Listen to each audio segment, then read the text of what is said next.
June 12ರಂದು ದಾಂಡೇಲಿಯ Shekhar ಆಸ್ಪತ್ರೆಯಲ್ಲಿ ನುರಿತ ಕರುಳು ಮತ್ತು ಲಿವರ್ ತಜ್ಞರು ಹಾಗೂ ಮೂಲವ್ಯಾಧಿ ತಜ್ಞರು ಲಭ್ಯ. ದಾಂಡೇಲಿ ನಗರದ 14ನೇ ಬ್ಲಾಕ್ನಲ್ಲಿರುವ ಶೇಖರ್ ಆಸ್ಪತ್ರೆಯಲ್ಲಿ ಜೂನ್ 12ರ ಗುರುವಾರದಂದು ಬೆಳಿಗ್ಗೆ 10:30 ಗಂಟೆಯಿಂದ ಮಧ್ಯಾಹ್ನ 2:30 ಗಂಟೆಯವರೆಗೆ ನುರಿತ ಕರುಳು ಮತ್ತು ಲಿವರ್ ತಜ್ಞರಾದ ಡಾಕ್ಟರ್ ಸಂದೀಪ್ ಕುಂಬಾರ್ ಹಾಗೂ ಮೂಲವ್ಯಾಧಿ ತಜ್ಞರಾದ ಡಾಕ್ಟರ್ ಜಯಪ್ರಭು ಉತ್ತೂರ್ ಅವರು ಸೇವೆಗೆ ಲಭ್ಯರಿರುತ್ತಾರೆ.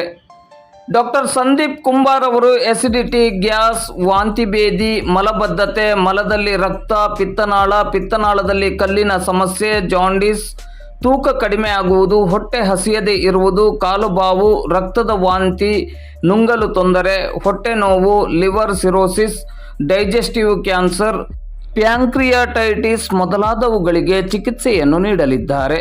ಡಾಕ್ಟರ್ ಜಯಪ್ರಭು ಉತ್ತೂರ್ ಅವರು ಮೂಲವ್ಯಾಧಿ ಚಿಕಿತ್ಸೆಗಾಗಿ ಇತ್ತೀಚಿನ ತಂತ್ರಜ್ಞಾನವನ್ನು ಲೇಸರ್ ಪ್ರೋಕ್ಟಾಲಜಿ ಬಳಸಿ ನಿಖರತೆ ಮತ್ತು ಪರಿಣಿತಿಯೊಂದಿಗೆ ವೇಗವಾಗಿ ಗುಣಪಡಿಸುತ್ತಾರೆ.